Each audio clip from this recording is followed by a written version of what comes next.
పాకిస్తాన్ మరోసారి తన వక్రబుద్ధి నిరూపించుకుంది. శాంతి చర్చల పేరిట కాల్పుల విరమణపై చర్చలు జరిగినా కాల్పుల విరమణ పాటించలేదు. మోదీ ప్రసంగం ముగియగానే బార్డర్ వెంట మరోసారి కాల్పులకు తెగబడింది. జమ్మూ కాశ్మీర్ సాంబా సెక్టార్లో డ్రోన్లు మరోసారి హల్చల్ చేశాయి. సైరన్ వినపడగానే బ్లాక్అవుట్ పాటించాలని అమృత్సర్ కలెక్టర్ ఆదేశాలు జారీ చేశారు.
పాకిస్తాన్ మరోసారి తన వక్రబుద్ధిని నిరూపించుకుంది. శాంతి చర్చల పేరిట కాల్పుల విరమణపై చర్చలు జరిగినా కాల్పుల విరమణ పాటించలేదు. మోదీ ప్రసంగం ముగియగానే బార్డర్ వెంట మరోసారి కాల్పులకు తెగబడింది. జమ్మూ కాశ్మీర్ సాంబా సెక్టార్లలో డ్రోన్లు మరోసారి హల్చల్ చేశాయి. సైరన్ వినపడగానే బ్లాక్అవుట్ పాటించాలని ఇప్పటికే అమృత్సర్ కలెక్టర్ ఆదేశాలు జారీ చేసినట్లు సమాచారం. ప్రస్తుత పరిస్థితిని వివరించడానికి మా అసోసియేట్ ఎడిటర్ రాజు సిద్ధంగా ఉన్నారు లైవ్లో. రాజు, ఎలా చూడాలి? ప్రధాని మోదీ చాలా క్లియర్ కట్గా చెప్పారు, ఈసారి పాక్ ఎలాంటి చర్యలకు పాల్పడినా దాని స్పందన వేరేలా ఉంటుందని.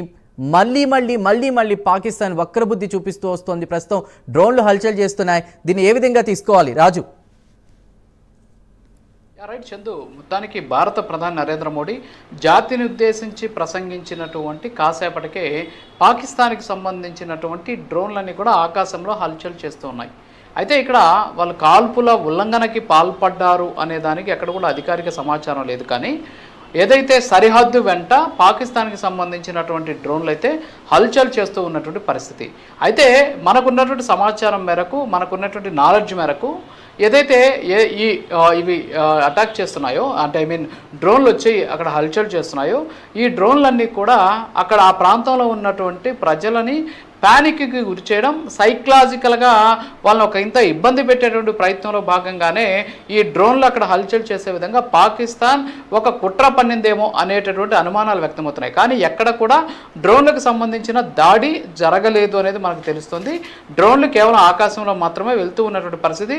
అవి మన భూభాగంలోకి వచ్చాయా అనేటటువంటి దాని మీద కూడా ఇంకా క్లారిటీ లేనటువంటి సిచ్యువేషన్ ఉంది. అయితే ఇదంతా కూడా ఒక కవ్వింపు చర్యనా, లేకపోతే ఆ ప్రాంతంలో ఉన్నటువంటి ప్రజలను భయపెట్టాలనా, లేకపోతే ఏంటి అసలు పాకిస్తాన్ ఉద్దేశం అనేది తెలియట్లేదు. ప్రస్తుతానికి మాత్రం దాడి మాత్రం జరగలేదు. ఇది మాత్రం స్పష్టమైనటువంటి అంశం. అయితే అయినప్పటికీ కూడా మనకు సంబంధించినటువంటి ఇండియాకు సంబంధించినటువంటి ఎయిర్ డిఫెన్స్ సిస్టమ్ ఏదైతే ఉందో ఇది వెంటనే యాక్టివేట్ అయినటువంటి సిచ్యువేషన్. సో ఎవరు కూడా భయపడాల్సినటువంటి అవసరం లేదు అని చెప్పేసి అక్కడ ఉన్నటువంటి వాళ్ళు చెబుతూ ఉన్నటువంటి సిచ్యువేషన్. మనకున్నటువంటి సమాచారం మేరకు ఏదైతే northern Command Air Force station ఏదైతే ఉందో దానికి అంటే ఉదంపూర్లో ఉంటుంది ఇది. సో అక్కడ ఒక 5 నుంచి 7 వరకు కూడా ఒక 12 నుంచి 15 వరకు డ్రోన్లు ఏదైతే ఇందాక నేను చెప్పినటువంటి ఆ Northern Command Air Force Station ఉదంపూర్లో ఉందో దాని చుట్టూ కూడా చక్కర కొడుతూ ఉన్నట్టు తెలుస్తుంది. అయితే అది మన భూభాగంలోకి వచ్చిందా లేదా అనే దాని మీద ఆల్రెడీ ఎయిర్ ఫోర్స్కి సంబంధించినటువంటి అధికారులు దాని మీద దృష్టి పెట్టినటువంటి పరిస్థితి. అలాగే ఇంకొకటి ఏంటి అంటే కత్రా అనేటటువంటి ప్రాంతంలో కత్రా అనే ఏరియాలో 5 నుంచి 7 వరకు డ్రోన్లు కనిపించినట్టు కూడా గుర్తించారు. అయితే అవి కూడా ఇంకా మన భూభాగంలోకి వచ్చినటువంటి పరిస్థితి లేదు. ఎట్ ది సేమ్ టైము ఏదైతే హుసైరాపూర్ అనేటటువంటి ప్రాంతంలో అక్కడ ఉన్నటువంటి అధికారులు బ్లాక్అవుట్ నిర్వహించాలి అని చెప్పేసి చెప్పినటువంటి పరిస్థితి. ఎవరు కూడా బయటికి రావద్దు, అంతేకాకుండా ఇంట్లో సైలెంట్గా కూర్చోవాలి, అంతేకాకుండా లైట్లన్నీ కూడా ఆర్పేసి పూర్తి బ్లాక్అవుట్ని పాటించండి అని చెప్పేసి డిస్ట్రిక్ట్ అడ్మినిస్ట్రేషన్ ఆదేశాలు కూడా జారీ చేసిన పరిస్థితి. దీంతో పాటు ఎవరు కూడా ప్యానిక్కి గురి కావద్దు అని చెప్పేసి కూడా చాలా స్పష్టంగా చెప్పినటువంటి పరిస్థితి ఉంది. అలాగే పఠాన్కోట్ పంజాబ్లో ఉన్నటువంటి పఠాన్కోట్లో కూడా డ్రోన్ యాక్టివిటీ కనిపించినటువంటి పరిస్థితి. అక్కడ కూడా డ్రోన్ యాక్టివిటీ జరుగుతుందని చెప్పేసి గుర్తించినటువంటి సిచ్యువేషన్ అయితే కనిపిస్తుంది. అయితే ప్రస్తుతానికి మాత్రం మనం చూస్తే ఓవరాల్గా ఏదైతే జమ్మూ అండ్ కాశ్మీర్ కావచ్చు, అంతేకాకుండా సాంబా సెక్టార్లకు సంబంధించి ఈ విధంగా ఈ ఏదైతే డ్రోన్లు కనిపిస్తున్నాయి. అయితే ఈ డ్రోన్లన్నీ కూడా కేవలం ఒక రకంగా చెప్పాలి అంటే సైకలాజికల్ వార్ఫేర్ బై పాకిస్తాన్ అనేటటువంటి ఉద్దేశం. అంటే సైకలాజికల్గా ఏదో యుద్ధం చేస్తున్నాం అనేటటువంటి ఒక అంటే ఉద్రిక్తతను సిచ్యువేషన్ని కల్పించేటటువంటి ప్రయత్నం చేయడానికి పాకిస్తాన్ ఇలాంటి ప్రయత్నాలు చేస్తోందేమో అనేటటువంటి అనుమానాలు అయితే వ్యక్తమవుతూ ఉన్నటువంటి పరిస్థితి. ఇంకొకటి వచ్చేసి మనకున్నటువంటి ఎస్పెషల్ ఇందాక నేను చెప్పినట్టు హుషైరాపూర్ పంజాబ్ ఎక్కడైతే ఉందో అక్కడ వచ్చేసి అక్కడ ఉన్నటువంటి దసియా అనేటటువంటి ఏరియాలో 7 నుంచి 8 వరకు కూడా ఈ డ్రోన్కి సంబంధించినటువంటి శబ్దాలు విన్నామని చెప్పారు. మరోపక్క సెక్యూరిటీ ఫోర్సెస్ వచ్చేసి ప్రస్తుతానికి వాటిని న్యూట్రలైజింగ్ చేసేటటువంటి ప్రక్రియను కూడా స్టార్ట్ చేసినట్టు కూడా తెలుస్తూ ఉన్నటువంటి పరిస్థితి. సో ఓవరాల్గా చూస్తే పాకిస్తాన్ తన వక్రబుద్ధిని ఇంకా కూడా చాటుకుంటూనే ఉంది, వక్రబుద్ధిని ఇంకా కూడా బయట పెడుతూనే ఉన్నటువంటి సిచ్యువేషన్ అయితే కనిపిస్తుంది. సో ఇలా చేయడం వల్ల నిజంగా పాకిస్తాన్కి సంబంధించినటువంటి వాళ్ళు ఏం చేయాలనుకుంటున్నారు ఇప్పటికే ప్రధాని నరేంద్ర మోడీ చాలా స్పష్టంగా చెప్పడం జరిగింది. ఎట్టి పరిస్థితుల్లో కూడా పాకిస్తాన్ నుంచి ఒక బుల్లెట్ వచ్చినా సరే మా వైపు నుంచి వచ్చేటువంటి చర్య వేరేలాగా ఉంటుందని చెప్పి కూడా చాలా స్పష్టంగా చెప్పాడు. అలాగే డీజీఎం వాళ్ళు కూడా ఇవాళ ఇద్దరు డీజీఎం వాళ్ళు కూడా హాట్లైన్లో మాట్లాడుకున్నారు. అయినా సరే ఇంకా ఈ పాకిస్తాన్ ఇంకా కూడా తనకు సంబంధించినటువంటి పరిస్థితి. అంతేకాకుండా పాకిస్తాన్ నుంచి వచ్చినటువంటి డ్రోన్లు 10 లొకేషన్స్లో స్పాట్ అయినట్టు కూడా గుర్తించినటువంటి పరిస్థితి ఉంది. అంతేకాకుండా 50 నుంచి 60 రౌండ్ల వరకు బిఎస్ఎఫ్కి సంబంధించినటువంటి ఏదైతే సెక్యూరిటీ ఉంటారో వాళ్ళు కాల్పులు కూడా జరిపినట్టు గుర్తించినటువంటి పరిస్థితి. సో మొత్తానికైతే 10 చోట్ల ప్రస్తుతానికి పాకిస్తాన్కి సంబంధించినటువంటి డ్రోన్లు అయితే కనిపిస్తోంది. 50 నుంచి 60 చోట్ల బిఎస్ఎఫ్కి సంబంధించి కౌంటర్ ఫైరింగ్ జరిగినట్టు కూడా అధికారులు ఇంకా గుర్తించలేదు చెప్తూ ఉన్నటువంటి పరిస్థితి.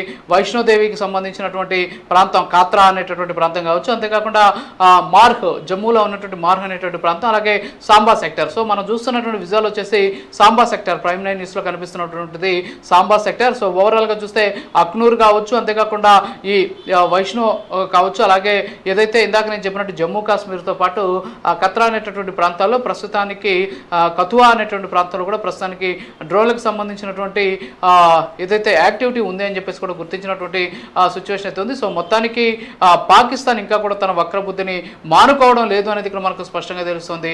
అంతేకాకుండా అక్కడ ఉన్నటువంటి ప్రాంత ప్రజలందరూ కూడా ఎవరు కూడా భయపడాల్సిన అవసరం లేదు, ఎవరు కూడా ప్యానిక్ కావాల్సినటువంటి అవసరం లేదు. కంపల్సరీ అంటే ఈరోజు ప్రధాని మోడీ మాట్లాడిన సందర్భంలో చాలా స్ట్రాంగ్ వార్నింగ్ కూడా ఇవ్వడం జరిగింది పాకిస్తాన్కి. అంతేకాకుండా పాకిస్తాన్ ఏదైతే ప్రాధేయపడింది సీజ్ ఫైర్ ఆపమని చెప్పేసి అని కూడా చెప్పిన పరిస్థితి. సో దీంతో కవ్వింపు చర్యలకు పాల్పడడం లేకపోతే పాకిస్తాన్ నిజంగానే దాన్ని నమ్మేటువంటి పరిస్థితి. పాకిస్తాన్ ప్రధాని నరేంద్ర మోడీ ఒక మాట కూడా చెప్పడం జరిగింది, ఇది కేవలం పాజ్ మాత్రమే అని కూడా చెబుతూనే పాకిస్తాన్ మీద ఆల్రెడీ ఒక కన్నేసి పెట్టామని కూడా ఆయన చెప్పినటువంటి పరిస్థితి. సో ఇవన్నీ బట్టి చూస్తుంటే కంపల్సరీ పాకిస్తాన్ నుంచి వచ్చేటటువంటి ఏ చర్యనైనా సరే చాలా ధీటుగా ఎదుర్కొనేందుకు భారత సైన్యం అప్రమత్తంగా ఉంది. అంతేకాకుండా ఆల్రెడీ ఎయిర్ డిఫెన్స్ సిస్టమ్స్ అప్రమత్తమైంది. మరోపక్క ఎల్ఓసి దగ్గర కావచ్చు, అంతేకాకుండా అంతర్జాతీయ బార్డర్ దగ్గర కూడా ప్రస్తుతానికి బిఎస్ఎఫ్కి సంబంధించినటువంటి జవాన్లంతా కూడా అప్రమత్తమైనటువంటి సిచ్యువేషన్ కనిపిస్తోంది. Chandu. Right Raju, thank you for the updates.